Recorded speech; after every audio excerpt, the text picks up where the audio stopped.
Buen día, estimados estudiantes. Bueno, este es el video de la clase 2. Vamos a ver, vamos a retomarlo, el último que estamos viendo sobre circuitos magnéticos. Vamos a retomarlo un poquito por aquí. Bueno, nos quedamos en esta ecuación que sería el flujo total, ¿ok? Que sería la permeabilidad por el número de vueltas por la corriente que pasa por el área transversal entre la longitud media, ¿no? Aquí en esta ecuación se observa que la corriente en una bobina de alambre conductor enrollado alrededor de un núcleo produce un flujo magnético en este. Esto en cierta forma es análogo al voltaje que produce un flujo de corriente en el circuito eléctrico. Es posible definir un circuito magnético cuyo comportamiento está determinado por ecuaciones análogas a aquellas establecidas por un circuito eléctrico. Con frecuencia, el modelo de circuito de comportamiento magnético se utiliza en el diseño de máquinas y transformadores eléctricos para simplificar el proceso de diseño, que de otro modo sería algo complejo. Aquí tenemos un circuito sencillo, ¿ok? En el inciso A, en el inciso B. En el inciso A es la fuente de voltaje B genera una corriente I a lo largo de una resistencia R. Aplicamos lo que conocemos como la ley de Ohm, ¿no? La corriente es igual a voltaje sobre la resistencia. La relación entre estas cantidades, como ya vimos, sería la ley de Ohm, ¿ok? Sería esta fórmula de aquí, que es este electromagnetismo o electricidad básica, ¿no? Ahora bien, nosotros vamos a ver en el circuito eléctrico el voltaje o fuerza electromotriz genera el flujo de corriente, ¿ok? Por analogía, la cantidad correspondiente en el circuito magnético se denomina fuerza magnetomotriz. Fuerza magnetomotriz, ¿ok? Que es FMM. La fuerza magnetomotriz de un circuito magnético es igual al flujo efectivo de corriente aplicada al núcleo. Nosotros aquí tenemos que el voltaje, que es la fuerza de aplicación de la corriente, sería I por R. Entonces, si nosotros tenemos aquí el flujo, tenemos la fuerza electromotriz, magnetomotriz, perdón, magnetomotriz, que sería F, va a ser igual entonces al número de vueltas por la corriente, en este caso que está pasando. ¿Ok? Esto está medido en amperes, amperes por cada vuelta aplicada. ¿Ok? En el circuito magnético, al igual que la fuente de voltaje en el circuito eléctrico, la fuerza magnetomotriz tiene una polaridad asociada a ella. El término positivo de la fuente de FMM o de fuerza magnetomotriz es el terminal de donde sale el flujo y el terminal negativo es el terminal donde el flujo retorna a la fuente. Y vamos a ver por aquí, tengo una imagen de eso. Ahí estamos. ¿Ok? La polaridad de la fuerza magnetomotriz de una bobina de alambre puede determinarse mediante la utilización de la regla de la mano derecha. Si la curvatura de los dedos de la mano derecha apunta en la dirección del flujo de corriente de la bobina, el dedo pulgar apuntará en la dirección positiva de la fuerza magnetomotriz, como vemos ahí en la figura. ¿Ok? Está enrollado de esta manera. La fuerza va hasta donde se dirige nuestro pulgar. ¿Ok? Va en ese sentido. En un circuito eléctrico, el voltaje aplicado ocasiona un flujo de corriente y, en forma similar, en un circuito magnético, la fuerza magnetomotriz aplicada ocasiona un flujo magnético. La relación entre voltaje y corriente en un circuito eléctrico está dada por la ley de Ohm, y ya vimos, ¿no? Voltaje es igual a corriente por la resistencia. ¿Ok? En forma semejante, entonces nosotros podemos decir que la fuerza magnetomotriz va a ser igual al flujo por R. ¿Qué es esa R? No es resistencia, es reluctancia. ¿Ok? Esta R que aplicamos en la fuerza magnetomotriz es la reluctancia. ¿Ok? Es esta de aquí. La reluctancia de un circuito magnético es homólogo de la resistencia del circuito eléctrico y se mide en amperes vueltas por Weber.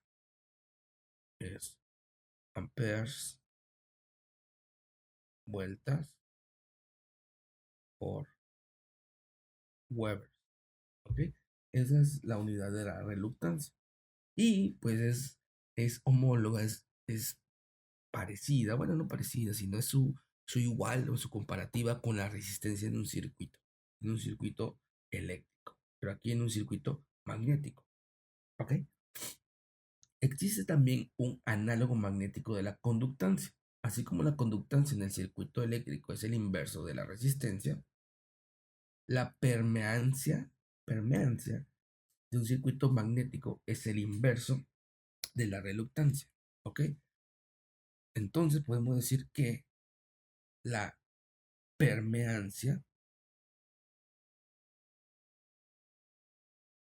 permeancia es el opuesto a la reluctancia, ¿ok? Es lo inverso y se escribe de esa manera.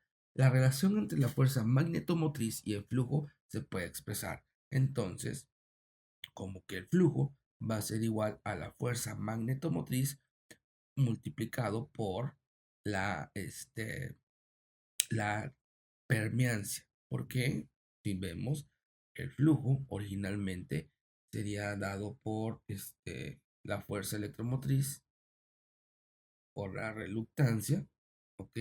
Pero sabemos que si separamos esto, me queda lo mismo que esto de aquí, donde esta parte de aquí es la permeancia y por eso queda en esta parte. Podemos deducir así. En ciertas circunstancias es más fácil trabajar con la permeancia del circuito magnético que con su reluctancia. ¿Cuál es la reluctancia del núcleo que vemos de la figura, por ejemplo, que teníamos aquí, de este que está aquí, ¿ok? De esta figura. Si nos vamos nosotros a la fórmula y lo definimos, vamos a copiarlo. Vamos a copiar esta imagen y lo vamos a pegar aquí abajito.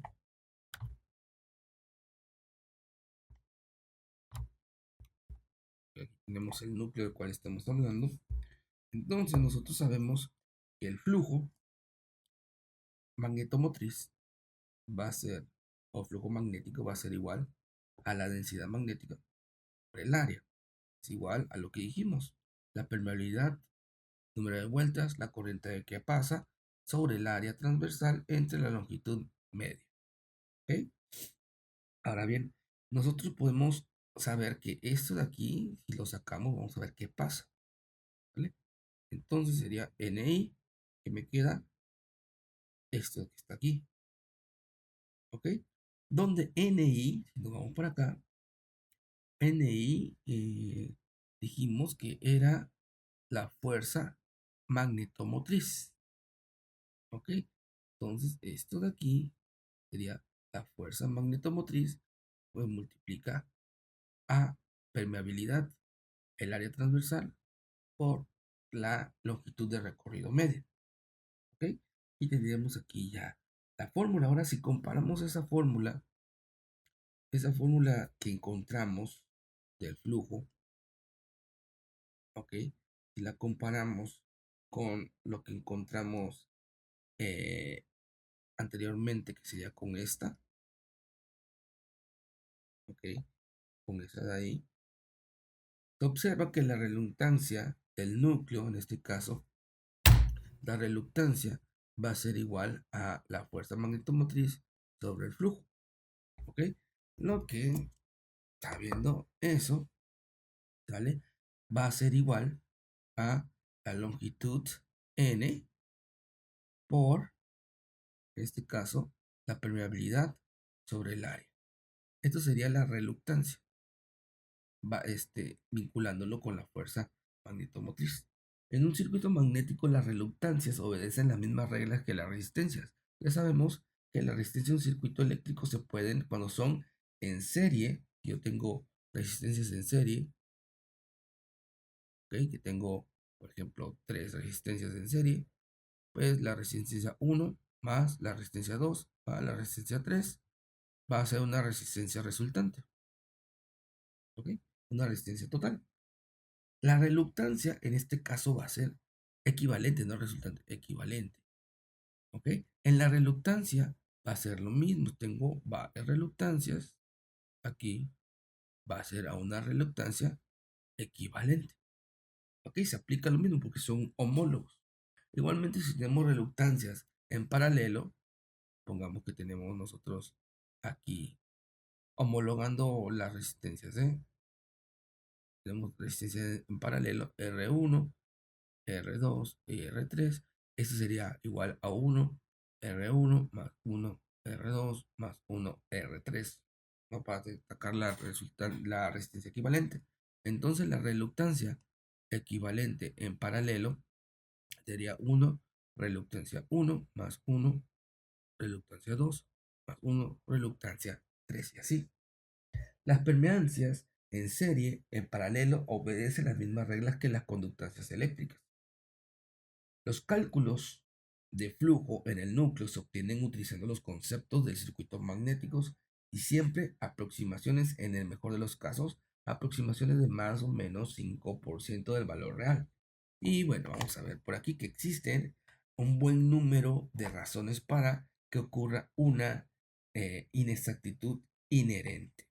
Ok, vamos a ver por aquí. El primero es el concepto de circuito magnético y supone que el flujo está confinado dentro del núcleo, lo cual no es cierto.